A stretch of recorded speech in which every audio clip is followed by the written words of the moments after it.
Hello and welcome back to another episode of FPL Apprentice, still the only podcast and series that delves into the minds of one of the greatest ever FPL players, former world number one on at FPL Tools. It's Mr. Matthew Kovic. Now, Matt is on holiday presently. There'll be a few weeks where either one of us won't be here or yeah, it's kind of a mix. So next week we should both be here, then I'll be away. So you'll just get the one of us for a little while. But hopefully we can still bring some good things to you. And don't worry, I know Matt isn't here, but there is still plenty of input from Matt as I do this quick episode this week. Just to keep things ticking along ahead of a very important game week 29. So Matt's results from 28 or results so far with a game to go, as well as his 29 plans to come up. But I've also asked him to put together a free hit team. So I will share that, although I should stress it's very unlikely either Matt or I will be playing our free hit chip. I'll make sure you know what sort of team he put together if he was. But we'll start with Game Week 28 review, followed by the free hit piece, and then we'll finish off with Game Week 29 captain and our team reveals. But starting with Game Week 28, where we are so far, and I'll start with Matt's team. So no chips used, still got his 4 chips left as wildcard, triple captain, free hit, and bench boost. But a very decent game for Matt this game week. 65 points with Bowen still to play, giving him a game week rank of 1.4 million. The parts that he's really happy with, so Colwill getting a clean sheet. Chelsea defence have let him down, so he was really happy to see that over the line. And then the players that he was really considering selling 4 weeks ago, roughly, João Pedro and Bruno Fernandes. They have really helped him gain rank over the last 3 game weeks, especially. He's gone from about 600,000 there or thereabouts to in the top 300,000. And over those last 3 game weeks, Pedro has scored 29 points. Bruno Fernandes has scored 29 points. That is the joint third across all players. For anybody interested, Sal's top, unsurprisingly, 35 points. Cucurella is on 31. Sar also has 29, so joint third. Sar, Pedro, and Bruno. What's really frustrating about that is I had all 3 of them until about 5 game weeks ago, and now I own none of them. Whereas Matt's kept 2, had other fires to put out, and it has really paid dividends for him. But yeah, you'd be hoping that Bowen is quite a nice differential, still under 10% ownership on Bowen, so he'll be hoping he has, puts in a good performance and can take his rank even further. I've just noticed the team for today should be out. Probably less of a note for Matt. He's only got Bowen, who I've got to assume is playing. There is the West Ham team, and yet Bowen, unsurprisingly, starting. Whereas on my team, I have Isaac to play as well, and Isaac is starting. I did wonder whether he might get a rest ahead of the League Cup, but I suppose there's 6 days to go, so maybe wasn't seen as a needed benching. But yeah, it would have been quite nice for me if he had a blanked, because there'll be a lot of people with him, I imagine. And I have Aina on the bench for a clean sheet. Twice I've done that. Last 2 games, I have benched Aina, and he's came up with the goods against Arsenal and against Man City. So I'm going to start with my bad for this game week. There's more of them. I'm on a downward trajectory. I've had 6 red arrows in the last 9 game weeks. Rank has gone from about 50k to 236. I appreciate part of that drop is the fact that I've not played my assistant manager, and a lot of the people ahead of me will have done. So yeah, I need to reevaluate once that's been played. But yeah, Aina benching. Otara all of a sudden is benched, and the even worse news for me is Evan Nielsen, who has taken his place up front, is scoring. So I don't really see Otara getting back into that team. He was pretty much a player I needed in 29 to field 11 players for the game week. So yeah, we'll cover that in a little while. And then really frustratingly, the Liverpool clean sheet wipeout. Southampton had expected goal of 0.36, but managed to get a goal from that 0.36, and it wiped out a clean sheet for Trent and a clean sheet for Alisson Becker in there. So it cost me 8 points there, potentially more. Becker got a save point. He might have been on for a bonus, but not to be the good options. Rarely only one. Nice to see Clive get an assist, but he's fairly well owned. So it was really in that 50-50 captain place. Salah versus Palmer. Ended up backing Mo Salah, and that is quite a big difference. 14-point swing compared to if I captain Palmer. So happy with that. And yeah, still got Bowen, still got his active play. Bowen's less than 10% owned, as I say, but I'm 11 points off safety. So it's very likely, unless Bowen scores 2 or 3, that I'll be facing a red arrow. But that 236k should come in. I doubt I'll get into the top 200, but to see it drop into maybe 215, 210 would be quite nice to see. But that is game week 28. The free hit piece, which I think is probably the main topic for today. I have run this by Matt, or I say I've run it by Matt. Matt's built it. So former world #1 free hit for game week 29. I'm going to make this its own video as well. So if you are watching a bit later in the week and this is a much condensed video and this is the start, then welcome. And for anybody that is listening or watching and is yet to subscribe, if you want to keep getting those tips from the former world #1, Mr. Matthew Corbridge, he's on this weekly, or at least his thoughts are when he's on holiday, like he is today. Make sure to hit that subscribe button. We are closing in on 1,000. We're hoping by the time the end of the season comes, we'll get to 1,000 subscribers. So yeah, if you can help us with that, it's free to do. Would very much appreciate it. But onto the free hit team.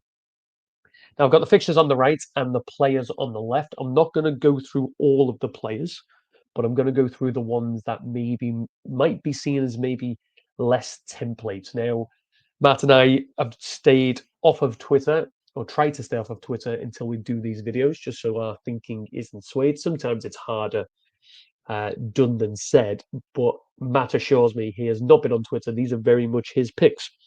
So we'll start with the back and we'll go forward. I'll give you Matt's thinking why he's picked the players.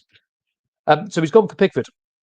When I talk about expected FPL points going throughout this section, it is within the last 6 game weeks. That's what has been measured.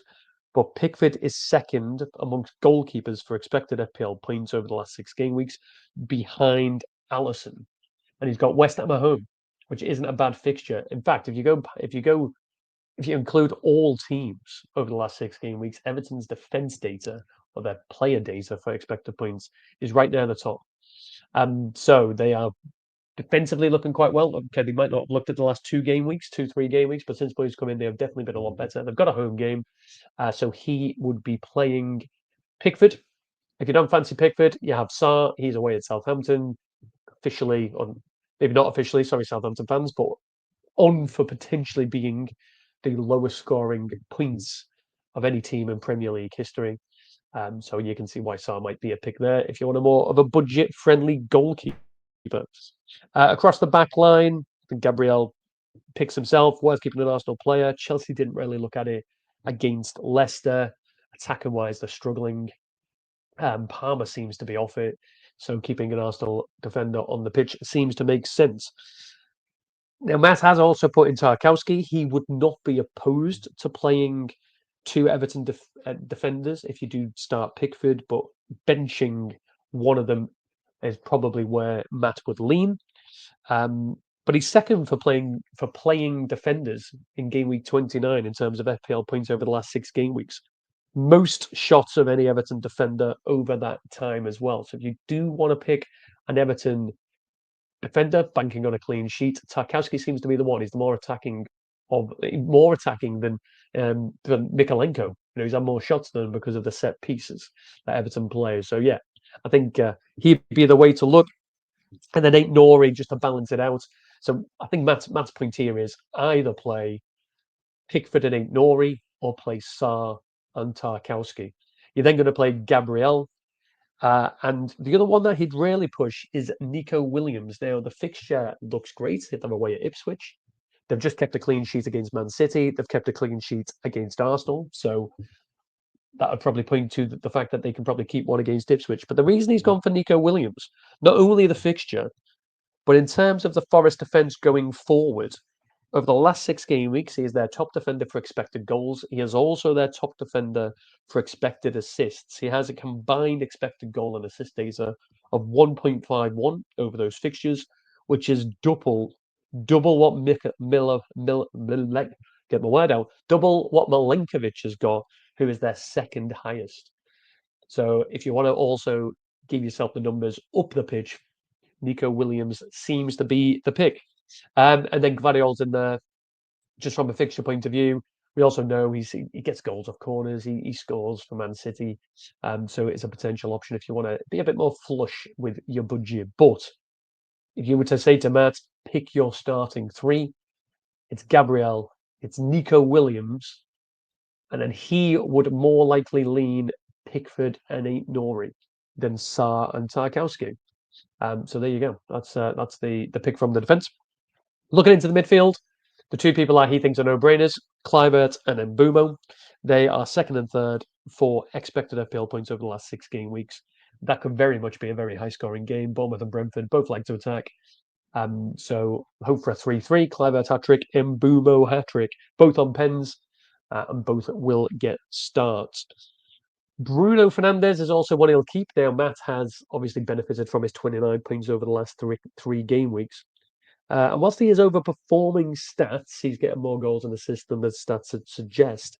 He's still 8th in the list of playing midfielders for this game week. And the fixture away at Leicester is a good fixture. So Matt would also be very keen to play Bruno Fernandes. And then he's on a 4th pick, and he'd go between Son and Bowen. Son is a bit of a punt. He's had 5 returns in the last 5 games. He's a big differential. He's only owned by just over 5% of the game. And Fulham haven't kept a clean sheet in 6 games. So going to Fulham, not a bad fixture for him. He's on penalties. And as I say, he's got 5 fixtures in the last 5 games, so he could come up with something. Otherwise, he would lean towards Bowen. See how he gets on tonight against Newcastle. He'd be starting in that striker position, but he's getting a few goals. So if you were to say to Matt, right, pick your 4, he's going Kluivert, Mbeumo, Fernandes, and probably Bowen. But if you really want to punt, Son is an option. And then the strikers pick themselves. The only other one that he did contemplate was Evan Nielsen, with him coming back in for Otara. The reason he's gone away from that move is you still probably expect Otara to see some minutes. Evan Nielsen was out for a few months, so still nursing that injury, unlikely to get a full 90. Whereas Wood, Haaland, and Beto, who are the players he's picked, are much more likely to do so, get those longer minutes. So why these? Beto over the last 6 game weeks is top of all strikers for expected goals. That game against West Ham at home, a very nice fixture. West Ham do concede, and as I say, Beto is the guy in the Everton team, not just in the Everton team. As I say, expected goals across all teams and all strikers. He is top of the list, so it seems a really nice option. Wood, what a season he's having. He's got Ipswich. He is second for expected points this game week based on the fixture. So a really, really nice option as well. And then Haaland, top of expected points this game week with that fixture at home to Brighton, is a really nice differential. Anybody that isn't free hitting is very unlikely to have Haaland, and he's a major, major captain option. So yeah, I think those 3 pick themselves, as Matt says. So if you were holding a gun to Matt's head, pick your starting 11 here. He is going Pickford in goal, Gabriel, Nori, Nico Williams in your back 3, Kluivert and Mbeumo, Bruno Fernandes, and Bowen across your midfield. Potentially Son over Bowen, but Bowen for the time being. And then Wood, Haaland, and Beto. So that'll be a 3-4-3 pick. But yeah, hopefully that all makes sense. Seems pretty logical and sound to me. If there's anybody else that you think Matt should be putting in this team, put it in the comments. Let us know who you're thinking and which team you're playing. Going into captain pick. This is going to be, I've kind of teased it already. Haaland is top expected points. Wood is second, 5.9 for him, 7 for Haaland. Haaland at home to Brighton, Wood away at Ipswich. In terms of the defences that they're playing, Wood is actually playing the slightly worse defence. Expected goals conceded per 90 at home for Ipswich is 1.93, whereas Brighton is only 1.69 away from home. Brighton are a funny team. They can show up and get results against the big teams. You know, they're fighting for Europe. That said, they went to Forest and got beat 7-0. So that does stay in the mind. But I feel like this is very much going to be if you free hit this week, you're probably going to captain Haaland. If you don't free hit this week, you're probably going to captain Wood. And that'll probably be what it comes down to. If you can afford Haaland, he seems to be the one to pick. When else is he going to be such a major differential for you this season? And he has got a few returns of late. Outside of Haaland and Wood, you could look at Clivert. Brentford at home. He's on penalties. Brentford concede. And Clivert will get the minutes. He is getting returns as well. He could be a nice option. Bruno Fernandes potentially again because of the fixture. He's got Leicester against Leicester earlier in the season. He got 17 points, so could just be one of those fixtures that he loves. So he could get the points as well. But yeah, as I say, I think it's probably going to be free hit versus non-free hit. Haaland versus Wood. If you've got the free hit, play Haaland, captain him. If you haven't and you've got Wood, he seems the captain option. Outside of that, yeah, Bruno or maybe a Bournemouth player. But touching on our game week reveals, I'll start with Matt.